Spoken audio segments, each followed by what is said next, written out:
I thought I had the perfect marriage until I found out my husband was sending money to his ex behind my back. Lies, betrayal, and secrets destroyed everything.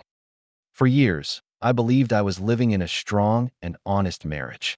I trusted my husband completely.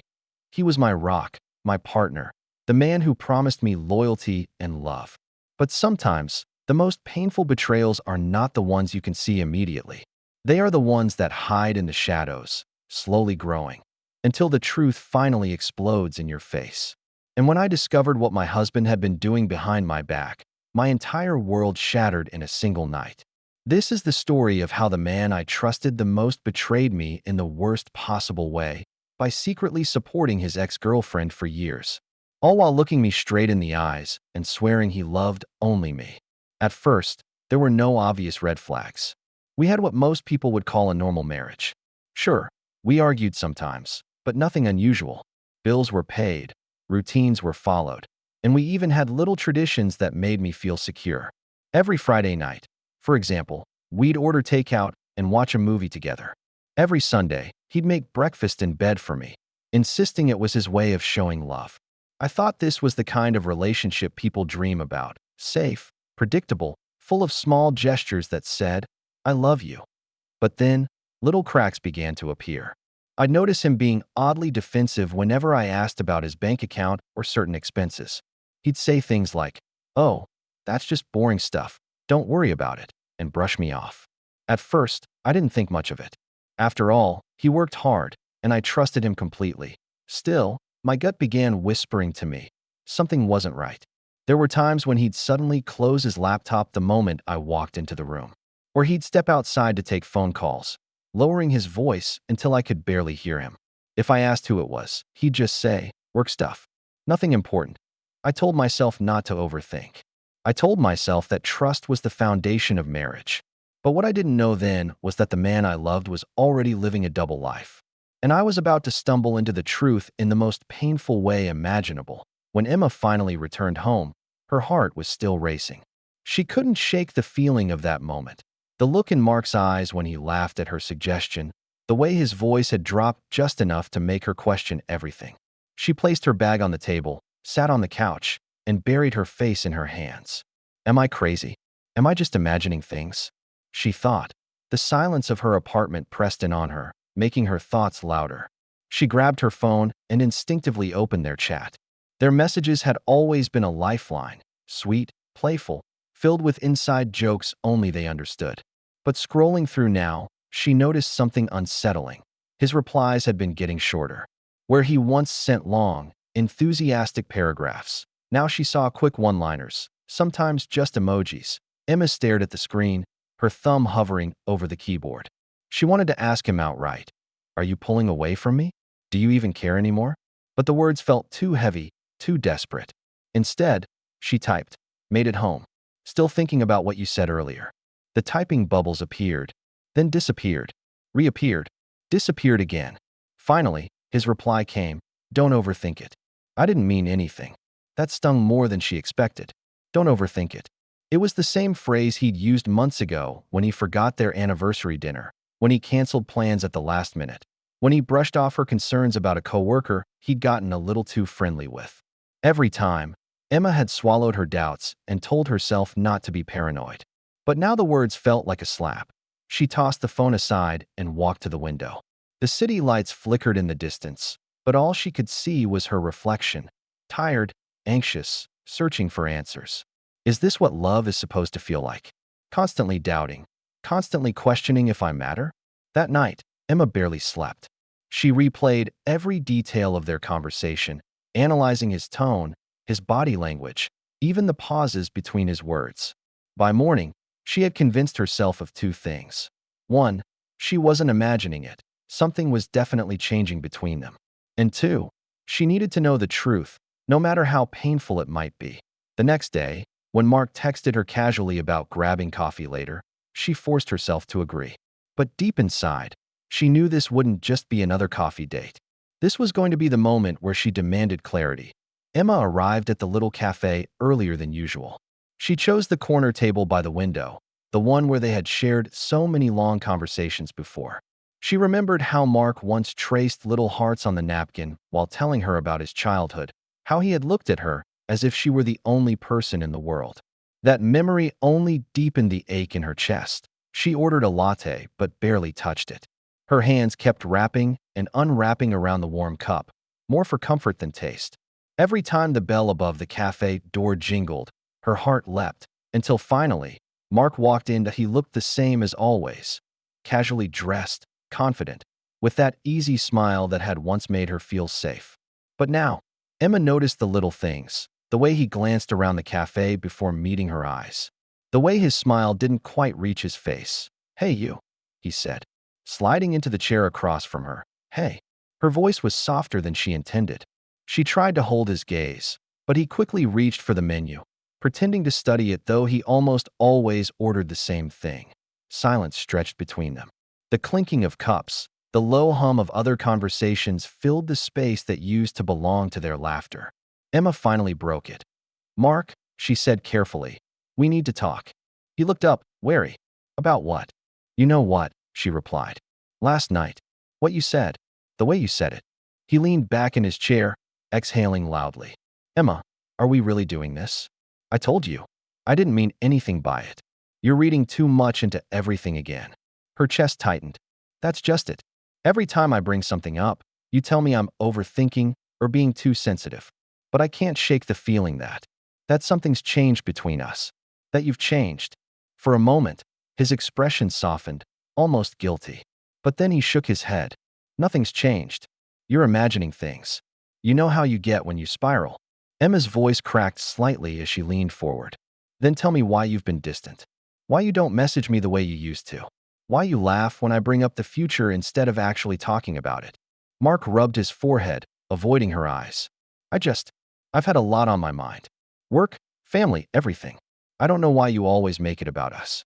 His words landed like ice. Emma felt her throat tighten, but she forced herself to hold steady. "Because we're supposed to be a team. If you're struggling, you should talk to me, not push me away." For a second, the air between them was heavy, filled with unsaid words. She wanted him to reach across the table, to reassure her, to fight for them. Instead, he picked up his coffee and muttered, "Maybe you just expect too much." Emma's heart sank. In that moment, she realized she might not get the clarity she hoped for, but she wasn't ready to give up yet.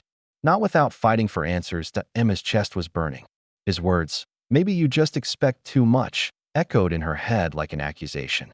She had come here hoping for comfort, maybe even reconciliation, but instead, she felt as though he had drawn an invisible wall between them. She stared at him for a long moment, then whispered, "Too much? Mark, all I've ever wanted was honesty. Respect. Some sign that I matter to you the way you matter to me. Is that really too much?" Mark shifted uncomfortably, glancing toward the window as though searching for an escape. "You're twisting my words," he muttered. "I never said you don't matter. I'm just saying, relationships don't have to be this intense all the time. You make everything so heavy." Emma felt her hands trembling. She placed them flat on the table, trying to steady herself. "Do you hear yourself right now? I'm not making this heavy, Mark. I'm asking for the bare minimum. For you to show up. For you to care enough to talk to me instead of brushing me off." His jaw tightened. "I do care. But sometimes, Emma, you make it impossible to breathe. It's like nothing I do is ever enough for you." Those words pierced through her, sharper than she expected. She blinked rapidly, fighting the sting of tears. "That's not fair. You know I've supported you through everything. Your long nights at work, your fights with your brother, the time you almost lost your job. I was there for you, Mark. I never once made you feel like you were too much. So why can't you do the same for me?" The cafe around them seemed to fade. The laughter from the other tables, the hiss of the espresso machine, even the soft music in the background, none of it mattered. All she could focus on was the growing distance between them, like two islands drifting further apart. Mark finally sighed, dragging a hand through his hair. For a fleeting second, his expression softened again, as if he wanted to reach across the table and close the gap. But instead, he leaned back, shoulders slumping. "I don't know, Emma. Maybe we're just different people. Maybe we want different things." Her breath caught. Different people. Different things. Was this his way of saying he didn't see a future with her anymore? Emma's heart pounded. but she forced herself to meet his eyes. "If that's true," she said quietly, "then why are we still here? Why are you still with me?" Mark didn't answer immediately. He looked down at his coffee, tracing a finger around the rim of the cup as if the answer might be hidden there. When he finally spoke, his voice was barely audible. "Because I still love you. But I don't know if love is enough." The words hit Emma like a physical blow. She gripped the edge of the table, her knuckles turning white. She had feared this moment, feared that he had been pulling away. But hearing it confirmed left her reeling. For the first time in their relationship, she wondered if this was the beginning of the end. Emma sat frozen, her chest rising and falling in shallow breaths. "I don't know if love is enough." The words circled in her head like vultures. She had always believed love was the foundation, the unshakable anchor. And now Mark, the man she had built her life around, was treating it like an optional extra. Silence stretched between them. Outside the cafe window, the world carried on. People crossing the street with shopping bags, a man walking his dog, children laughing in the distance. But inside, Emma felt like time had stopped. She finally found her voice, though it trembled. "Mark, do you hear yourself? Love is supposed to be the reason we fight for each other. If love isn't enough, then what are we even doing here?" Mark rubbed his forehead, looking exhausted. "You don't get it, Emma. Love doesn't fix constant arguments. It doesn't erase the fact that you need more than I can give. I'm tired of always feeling like I'm failing you." Emma leaned forward, her eyes blazing. "You're not failing me because you're not perfect, Mark. You're failing me because you've stopped trying. Do you think I don't get tired too? Do you think I don't feel the weight of all the times I swallowed my hurt just to keep the peace? But I still fought for us. I still believed in us." Mark flinched at her words, his lips pressing into a tight line. He tapped his fingers against the table, fast, restless, like he wanted to be anywhere else. Emma's throat tightened, but she pressed on. She couldn't let this moment slip into another half-hearted apology, another cycle of pretending things were fine. "So tell me, Mark, do you actually want this relationship? Do you want me? Or are you just here because it's comfortable, because it's easier than starting over?" Her voice wavered, but the determination in her eyes made it clear she wasn't asking to stir drama. She was demanding the truth. Mark looked up sharply, caught off guard by her bluntness. For a moment, vulnerability flickered across his face, but then he masked it with defensiveness. "That's not fair. Of course I want you. I wouldn't still be here if I didn't." Emma shook her head, tears threatening to spill. "Then prove it. Show me. Because right now, all I feel is distance. You say you love me, but love without effort isn't love, Mark. It's convenience. And I'm worth more than being someone's convenience." The cafe's hum of voices seemed louder now, a sharp contrast to the heavy silence at their table. A couple nearby glanced at them, sensing the tension, but Emma didn't care. For once, she wasn't going to soften her words or hold back her feelings just to protect him. Mark swallowed hard. His eyes darted away, then back to hers. "So what are you saying?" he asked, voice low. Emma inhaled deeply, her decision taking shape as she spoke. "I'm saying this is your moment, Mark. Either you decide to fight for us, truly fight, or you admit that you're done. I can't keep hanging on to scraps of affection while you check out emotionally. I deserve more. And if you can't give it, then maybe we both need to face the truth." The table between them suddenly felt like a battlefield, her words the line drawn in the sand. Mark's face paled slightly, his expression unreadable. Emma waited, heart pounding, bracing herself for whatever came next. Mark leaned back in his chair, his hands trembling slightly as he intertwined his fingers on the table. His jaw clenched, and for the first time that evening, Emma saw not just frustration in his eyes, but fear. Real, raw fear. He exhaled sharply. "Do you want the truth, Emma? The real truth?" His voice was barely above a whisper, but it carried enough weight to silence the clinking of cutlery and chatter around them. At least in her mind, Emma's breath caught in her throat. She nodded slowly, afraid that if she spoke, her voice would betray the storm of emotions swirling inside her. Mark's gaze fell to his hands. "I don't stay because it's easy. I don't stay because I'm comfortable. I stay because I'm terrified." Emma's brow furrowed. Terrified of what? He hesitated, then looked directly into her eyes, and it was like he was stripping away every wall he had carefully built over the years. "Terrified of losing the one person who knows me better than anyone else." "You think I don't fight?" Emma, I fight every single day with myself. I fight this voice in my head that tells me I'm not good enough for you, that you deserve someone better, that no matter what I do, I'll keep letting you down. And if I let go of you, if I admit I can't be enough for you, then what am I left with? Emma's throat tightened. She hadn't expected this. Not from Mark, the man who always seemed so steady, so stubbornly in control. Now, sitting across from her, he looked broken, like a boy admitting a secret he had carried for too long. Her first instinct was to reach across the table, to hold his hands, to comfort him. But another part of her hesitated. Because yes, his vulnerability was real, but so was the pain she had endured. Could love and fear coexist like this without eventually destroying them both? Mark, her voice was soft, trembling. Why didn't you just say that before? Why let it come out as coldness, as distance, as anger? Why make me feel unloved, unwanted, when in reality you were just scared? Mark's lips pressed into a thin line, his eyes glistening. Because admitting fear feels weaker than pretending to be strong. And I didn't want you to see me as a coward. But the truth is, Emma, I am a coward. I don't know how to love you the way you deserve without failing in the process. And it's easier to let you believe I don't care enough than to admit I care so much it consumes me. The words hung between them, heavy and suffocating.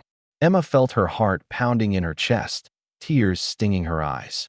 She didn't know whether to feel relief, because she finally had an answer, or devastation, because the answer revealed just how fragile their foundation really was. She swallowed hard. So what now, Mark? Where does that leave us? Because I can't keep bleeding for this relationship while you hide behind fear. If you want me, if you want us, then you have to find the courage to show it. Not tomorrow, not someday. Now. Mark's face crumpled, and for a moment, Emma thought he might break down completely. He didn't. He stayed silent, shoulders tense, eyes locked on hers, as if searching for the strength to respond, to make the choice she was demanding of him. The cafe suddenly felt suffocating, the walls closing in around them. Every second stretched like an eternity. Emma realized this was the turning point, the moment that would define everything that came after. The silence between them was deafening. The soft hum of conversations around the cafe faded into nothingness as Mark and Emma stared at each other across the small table, both trapped in a world of unspoken words and fragile emotions. Mark finally broke eye contact, dragging a hand down his face. His voice came low, almost a growl of frustration. You're right. You're absolutely right. I've been hiding behind excuses, behind fear, behind this stupid idea that if I don't try too hard, I won't fail. But in doing that, I failed you anyway. Emma's chest tightened. For so long, she had begged for acknowledgement, for him to see the cracks that were breaking them apart.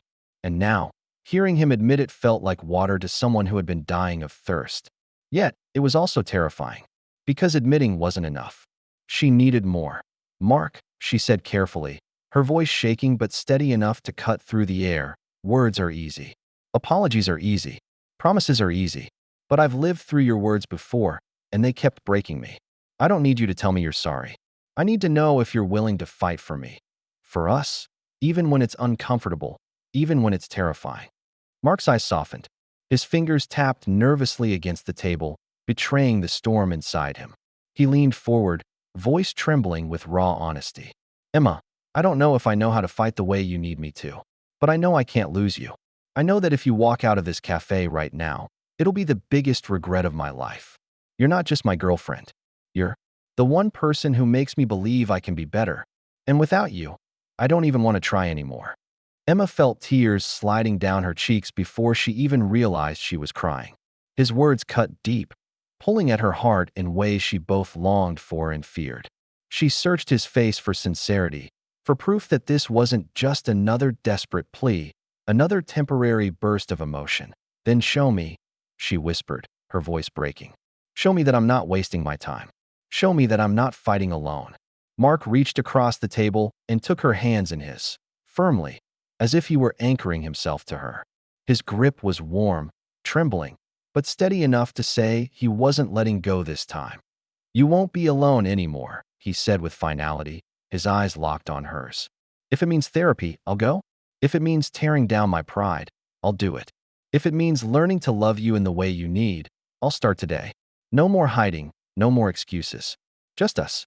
Emma's heart pounded. She wanted to believe him. She wanted so desperately to hold on to the love that had once made her feel invincible. But trust wasn't something that could be rebuilt in a single night. She squeezed his hands, her tears falling freely now.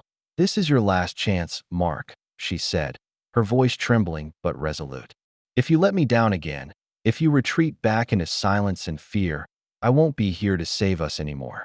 This time, you'll have to save us yourself." Mark nodded, his own eyes shimmering. "I understand, and I won't waste it. Not again." The weight of their words lingered, heavy and sacred, as if the universe itself was holding its breath to see if this time would be different. That night, Emma sat on the edge of her bed, staring at her phone. Mark had dropped her off after their talk at the cafe, and though he held her hand the entire drive, she hadn't said much. Her heart was still too heavy, her mind spinning in a million directions. She needed to see action, not just hear promises. Around 10 p.m., her phone buzzed. A message from Mark. "I've looked up a therapist. First available appointment is Tuesday at 6. I booked it. I don't know what else to say except, thank you for not giving up on me tonight." Emma's breath caught in her throat. She had been so sure he would let the moment pass, that by tomorrow he would pretend nothing had happened. But here he was, taking the first step without her pushing him. It was small, yes, but to her, it meant everything. Still, skepticism tugged at her. She remembered all the other times he had sworn he'd do better. The "I'll try harder," the "I'll make time," the "you're right, I'll change." Each time, the effort lasted only days before the cycle repeated. Was this any different? Or was she letting herself be pulled back into false hope? The next day, Emma tested the waters. She invited Mark over for dinner, nothing fancy, just pasta and salad, the kind of meal they used to laugh over when they first started dating. She wanted to see if he'd show up on time, if he'd put his phone away, if he'd be present to her surprise. He arrived 10 minutes early, flowers in hand, daisies, her favorite, though she had only mentioned it once, months ago. He placed his phone face down on the counter and didn't touch it again. He even rolled up his sleeves and helped chop vegetables, asking questions about her day with genuine interest. For the first time in months, Emma felt like she wasn't invisible, but part of her refused to relax completely. She watched him closely, searching for cracks, waiting for the moment he'd retreat into silence, or for his temper to flare when things didn't go his way. She hated that she had become this hyper-aware, constantly bracing for disappointment at a tea dinner. Mark reached across the table and took her hand, not out of desperation this time, but with calm steadiness. "I know you're watching me," he said softly, a faint smile tugging at his lips. "And I don't blame you. I've given you every reason to doubt me. But I want you to see that I'm serious this time, Emma. I don't just want to be the man you love. I want to be the man you can trust again." Her chest tightened at his words. She didn't reply right away. Instead, she let the silence stretch, testing if he could sit with her hesitation without growing defensive, and he did. He simply waited, holding her hand, his thumb brushing over her knuckles in a slow, grounding motion. Finally, she whispered, "If you keep showing me this version of you, maybe we'll be okay." Mark's smile grew wider, not triumphant, but hopeful. "Then I'll keep showing up. Every day, until you believe me again." For the first time in what felt like forever, Emma allowed herself a small smile too, fragile, uncertain, but real. Days turned into weeks, and Emma cautiously allowed herself to hope again. Mark attended his therapy sessions, sometimes coming back quiet, other times sharing fragments of what he'd learned about himself. He apologized more freely, listened more carefully, and even initiated conversations about the future, something he had always avoided before. For a moment, it almost felt like they had stepped back in time to the very beginning of their relationship, when every laugh was effortless and every touch carried the electricity of possibility. But Emma couldn't shake the unease buried deep in her chest. Trust, once broken, doesn't return overnight. She found herself analyzing every text message, every pause in conversation, every late-night silence. Was he really changing, or just performing long enough until she let her guard down? One evening, as they sat on the couch watching a movie, his phone buzzed. Instinctively, Emma tensed. Old habits are hard to break. She didn't say anything, but Mark noticed. Slowly, deliberately, he picked up the phone, unlocked it, and handed it to her without a word. Her heart pounded as she glanced at the screen. Just a notification from a work group chat. Nothing more. She handed it back, and he didn't even look annoyed. Only sad that she still carried so much fear. "I know I can't erase what I did," he said softly, his eyes never leaving hers. "But I'll spend as long as it takes proving to you that I mean it this time. Even if it takes years." Tears welled in Emma's eyes. She wanted so badly to believe him, to let herself fall into that promise and trust it fully. Yet a voice in the back of her mind whispered, "Promises are easy. Consistency is hard." And that's where Emma's story stands, on the thin, trembling line between hope and heartbreak. She has a man who swears he's ready to fight for her, but only time will reveal if his change is real or just another fleeting performance. I'll leave you with this question. Dear listener, would you give someone another chance after countless broken promises? Or is love sometimes just not enough? Thank you for watching this story on True Tales Hub. Please like the video, subscribe to the channel, and turn on the notification bell so you won't miss our next story that we post new tales twice a day, and each one comes with unexpected twists you won't see coming.